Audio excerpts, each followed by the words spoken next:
So steps can be designed to be in sequence or in parallel. Now, the first type of step that we will talk about is an action step. An action step allows either the assignee to update the transaction or it can trigger a sub-process. Okay, now what is a sub-process? You may want to note it down. What is a sub-process? A sub-process is another business process that is triggered from one main business process. You did that as part of your assignment 3. Do you remember what was the business process you triggered from the higher business process?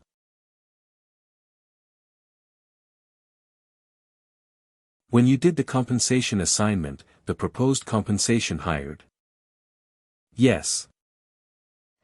So if I talk on the perspective of the higher business process, then the proposed compensation hire is a sub-process because the higher process triggered that particular business process.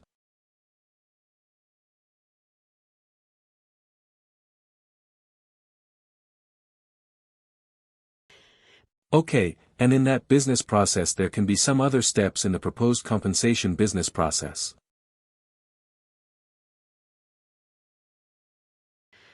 So if I trigger another process from within a business process, we call that as a sub-process.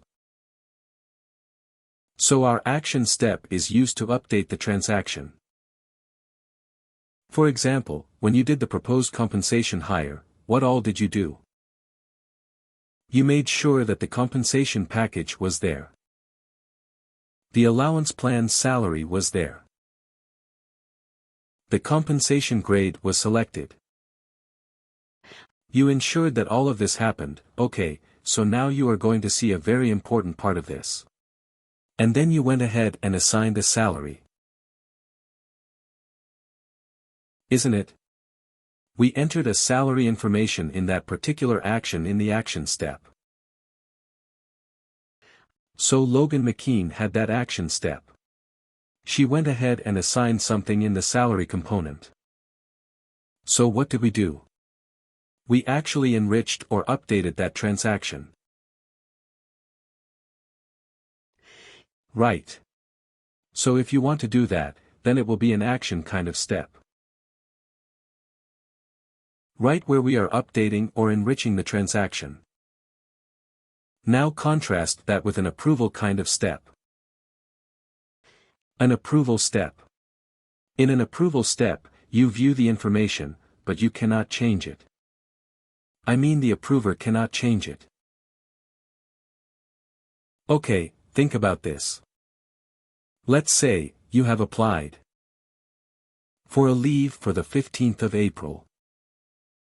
Oh, may not be the 15th, maybe 15th. The 18th of April. Right. You have applied for a leave and your manager looks at it, changes the date to 18th of May and then approves it.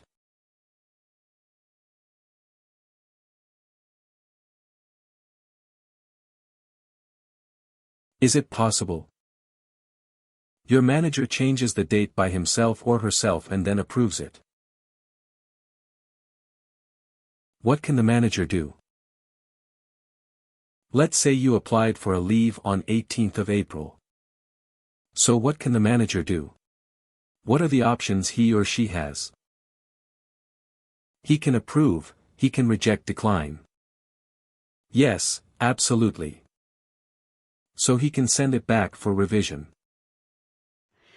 He might say that, yeah, we have some other important work going on, so April 18th may not be possible. Why don't you take the next week off? Maybe the 25th. Right. So you can send it back for revision, so he might ask you for a revision. So he might approve it.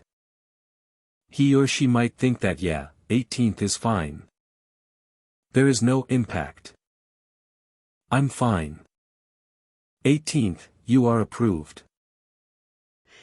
Or he or she might outright reject it, saying no, we are not going to apply any leaves now. There are many other people who have already applied. I cannot leave to you. Cancelled. Right. Or the manager may consider it and the manager might come up and say, okay, I might not do it on the 18th, but I can't leave it to you. But you are fine to take the leave on another day. Right, so the manager, whoever has the approval task, can basically do 3 steps. 1. They can approve. They can deny. Or they can send back for revision. Okay, but they cannot change the data. That's the underlying thing. They cannot change the data and approve. Right. We all understand that. We all agree to that. So the approvals. That is like that. The approval step will allow the assignee to view the information, but they cannot change it. They can approve. They can deny. Or they can send it back for revision.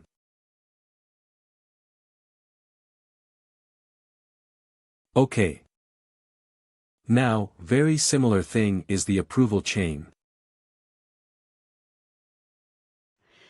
The approval chain is the type of task that we can use to configure approvals that travel up the organization hierarchy. Let's say you need 2 levels of approvals. Okay, 2 levels of approvals are needed. Then what can you do? You might create 2 approval tasks. Right. Approval by manager. Approval by manager's manager. Or you can make it 1 step and use the task type as approval chain.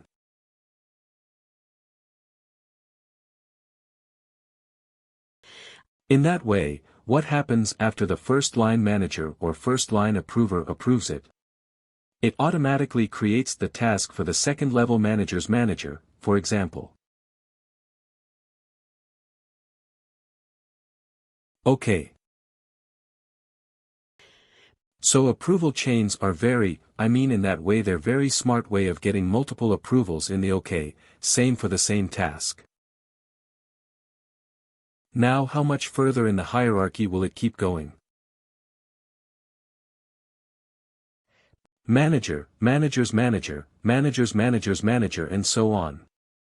Will it keep going up the hierarchy? It will unless you define a stopping point.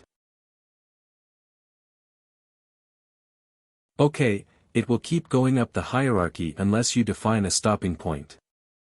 And you will see an exit criteria. Okay. Let's say 2 levels of approvals. Manager, manager's manager. That's all. 2 levels. And then you are done. You might go for 3 levels, and so on. So if 3 levels exist, it will get 3 levels of approval. If it doesn't exist, it will get only 3 levels of approval. Got it. So we can use that for the hierarchy for getting multiple levels of approvals. That is an approval chain. Okay. Okay. Let's say, first level approves, second level rejects. Then what happens? Is it still considered to be an approval or is it a deny? First level, approves. Second level, denies. It will be denied. Right, if the second level denies. Yes, the moment you have a deny, that means it is the end of the story. End of the process. Okay. The business process is complete. The status is. The status is marked as completed. The business process ends, there will be no further step in the business process. The moment somebody denies a business process. Okay. Again, important point to note.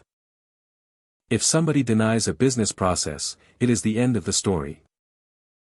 Business process will immediately complete with the status of denied.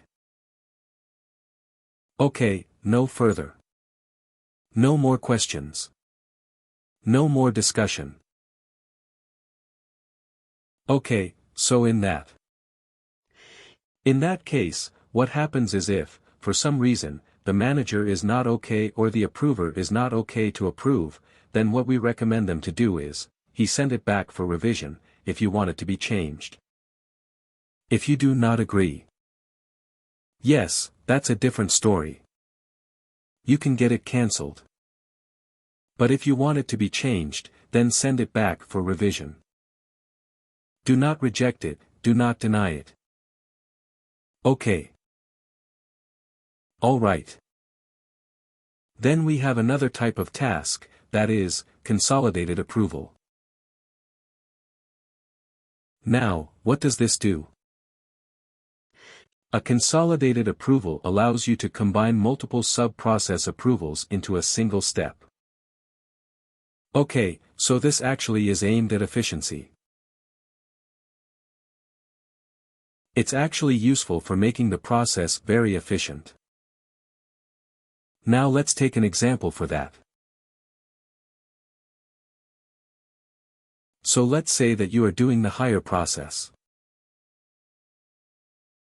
Right, and in the hire process the step A is always initiation. Right.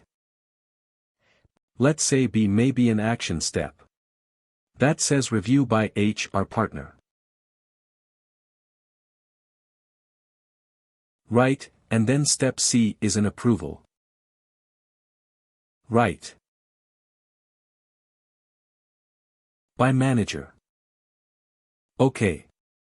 Step D is an action proposed compensation hire.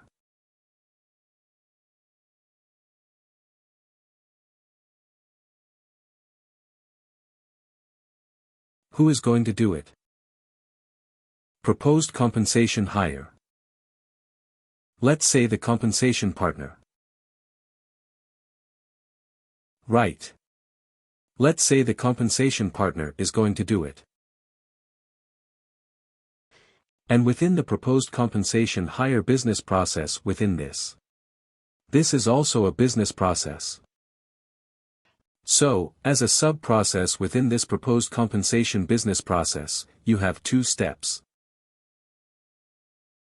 One is initiation. Okay, and B is approval by manager's manager.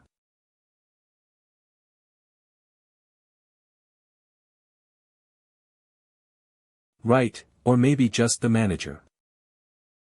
Right, just the manager needs to approve the compensation. And then you come out of this process.